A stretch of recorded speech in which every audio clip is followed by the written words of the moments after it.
Hello বন্ধুরা, সবাই কেমন আছেন? আশা করি সবাই খুব ভালো আছেন। আমিও খুব ভালো আছি। আজ আপনাদের জন্য খুব সুন্দর সিম্পল একটা রেমেডি নিয়ে এসেছি, যেটা চুলকে কালো করবে, ঘন করবে এবং চুল ওঠা বন্ধ করবে। তার সাথে সাথে চুল তো সিল্কি সফট হবেই। এখন কিন্তু সময়ের অভাবে আমরা অনেক কিছু রেমেডি হয়তো করে উঠতে পারি না, কারণ আমাদের হাতে সময় নেই বা মাথায় অনেকক্ষণ মেখে রাখা সম্ভব হয় না। কিন্তু আজকের যে রেমেডিটা করে দেখাবো, সেটা কিন্তু আপনাদের খুব ইজি হয়ে যাবে। কারণ কিছু করি না করি প্রতিদিন একদিন বা দুদিন ছাড়া ছাড়া আমাদেরকে কিন্তু মাথা শ্যাম্পু করতেই হয়। আর এই শ্যাম্পু করার জন্য বাড়িতেই যদি আমরা শ্যাম্পুটাকে বানিয়ে নিই তাহলে কেমন হয়, সেই কথা মাথায় রেখেই আজকের এই রেমেডি করা। তো চলুন শুরু করি। সবার প্রথম একটু বাটিতে জল নিয়ে নিয়েছি, জলের পরিমাণ 2 কাপের মতো নিয়েছি। আর এখানে বেশ কিছুটা পরিমাণে চা গুঁড়ো দিয়েছি। যে কোনো গুঁড়ো চা আপনারা ইউজ করতে পারেন। এটার পরিমাণ মোটামুটি 2 থেকে 3 চামচ। যেহেতু চায়ের চামচটা আমার ছোটো ছিল, একটু বেশি পরিমাণে দিয়েছি।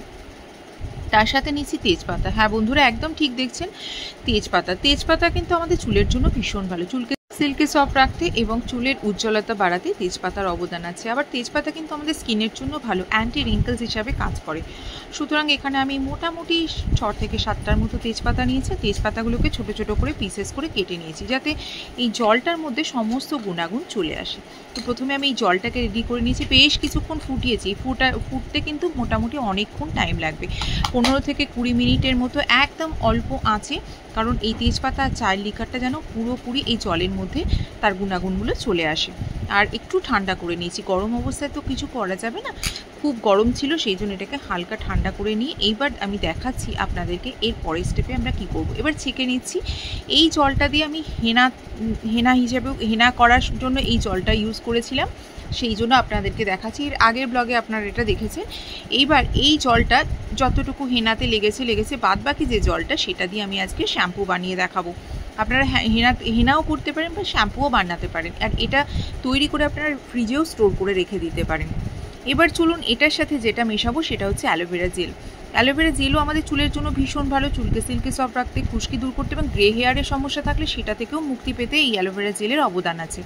তো অ্যালোভেরা জেল যদি ফ্রেশ লিভ ব্যবহার করেন, কিছু আপনাদেরকে জিনিস মেনে চলতে হবে। যেমন অ্যালোভেরা জেল ভাঙার সাথে সাথে ইয়েলো কালারের যে টক্সিনটা বেরোয়, সেটা কিন্তু চুলের জন্য একদমই ভালো নয় এবং এটা স্কিনের জন্যও ভালো নয়। এই সময় যদি আপনারা মাখেন, মাথা স্কিনে বা চুলকাতে থাকে, ইচিংয়ের সমস্যা হয়, র্যাশ হতে পারে, সেই জন্য সবসময় চেষ্টা করবেন অ্যালোভেরা লিভকে ভাঙার সাথে সাথে যে ইয়েলো কালারের বিষাক্ত টক্সিনটা আছে, সেই টক্সিনটাকে আগে বের করে নেবেন। কীভাবে বার করবেন?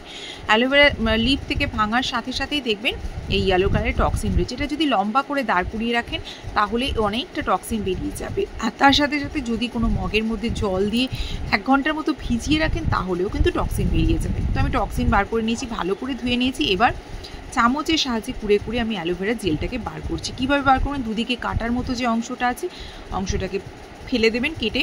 তারপরে পাতলা ছালটা তুলে চিরুনির সাহায্যে হালকা করে কেঁকে নিচ্ছি। কেঁকে এইভাবে জেলের মতন বার করে নিচ্ছি।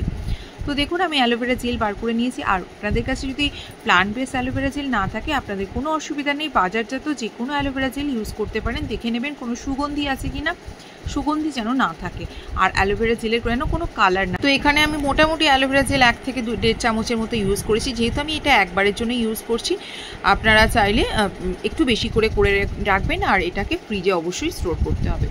তো এটাকে খুব ভালো করে মিক্স করে নেবেন। কিছুক্ষণ পরেই দেখবেন এটা পুরোপুরি মিক্সড হয়ে গেছে। আর আপনারা চাইলে এই অ্যালোভেরা জেলটাকে মিক্সিতেও ভালো করে মিহি করে একটা পেস্ট করে তারপরে এটার সাথেও মেশাতে পারেন, সেটাও হয়। যেহেতু আমি এখানে কম পরিমাণ করছি, সেই জন্য মিক্সিতে দিইনি, ডিরেক্টলি এইরকম চিরুনির সাহায্যে বার করে নিয়েছি, যাতে আমার জলের সাহায্যে খুব ভালোভাবে মিশে যায়। এইবার এই যে জলটা তৈরি হলো, এটা আপনারা শুধুও মাথায় মেখে নিতে পারেন, সেটাও কিন্তু খুব ভালো কাজ দেবে। যেমন শ্যাম্পু করার আগে এইরকমভাবে তৈরি করে সারা মাথায় স্ক্যাল্প থেকে লেন্থ পর্যন্ত মেখে নিলেন, ঘন্টাখানিক পরে এরকমভাবে শ্যাম্পু করে মাথা শ্যাম্পু করে নিতে পারেন, সেটাও খুব ভালো কাজ দেবে। আর এখানে আমি দেখানোর সুবিধার্থে একটা ক্লিনিক প্লাসের পাউচ পাতা ইউজ করছি। এইটার সঙ্গে খুব ভালো করে মিক্স করে নেব। মিক্স করে নিলেই আমাদের শ্যাম্পু রেডি। এবার এই শ্যাম্পু কারা মাখতে পারে? এই শ্যাম্পু ছোটো বড়ো ছেলে মেয়ে সবাই মাখতে পারে, কারণ এটার মধ্যে কী মিশিয়েছি আপনারা নিজেরাই দেখে নিয়েছেন। কোনো ক্ষতিকারক কেমিক্যালস নেই। আর এটা মাখলে চুলের কোনো ক্ষতি তো হবেই না, বরং চুলের উপকার হবে। যদি গ্রে হেয়ারের সমস্যা থাকে, আস্তে আস্তে সেই সমস্যা থেকেও মুক্তি পাবেন।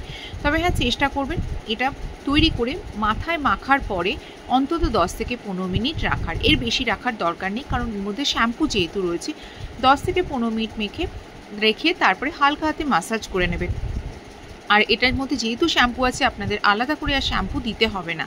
এটা কিভাবে মাখবেন তো বলে দিলাম। এবার কভার করে মাখবেন। খুব ভালো রেজাল্ট পেতে সপ্তাহে 2 বার বা 3 বার বা যতবার আপনারা শ্যাম্পু করবেন ততবারই যদি এইভাবে মাখেন তাহলে কিন্তু কিছুদিনের মধ্যেই দেখতে পাবেন চুলের অনেকটাই পরিবর্তন হয়েছে। এইভাবে বানান, মাখুন আর আমাকে অবশ্যই জানাবেন কেমন হয়েছে। তা না হলে আপনাদের মূল্যবান কমেন্টস কিন্তু আমাদের নতুন নতুন ভিডিও করতে অনুপ্রেরণা জাগায়। তো সেই জন্য আপনাদের কমেন্টসের অপেক্ষায় থাকলাম। আমি এইভাবে করি, আমার চুল কিন্তু অনেক বড়। এখানেই রাখছি, কেমন হয়েছে অবশ্যই। তাহলে এখানেই শেষ করছি। সবাই খুব ভালো থাকুন, সুস্থ থাকুন, সাবধানে থাকুন। কালকে দেখা হচ্ছে নতুন কোনো টিপস বা ব্লগের সাথে। ততক্ষণ সবাইকে শুভরাত্রি, টাটা, বাই বাই।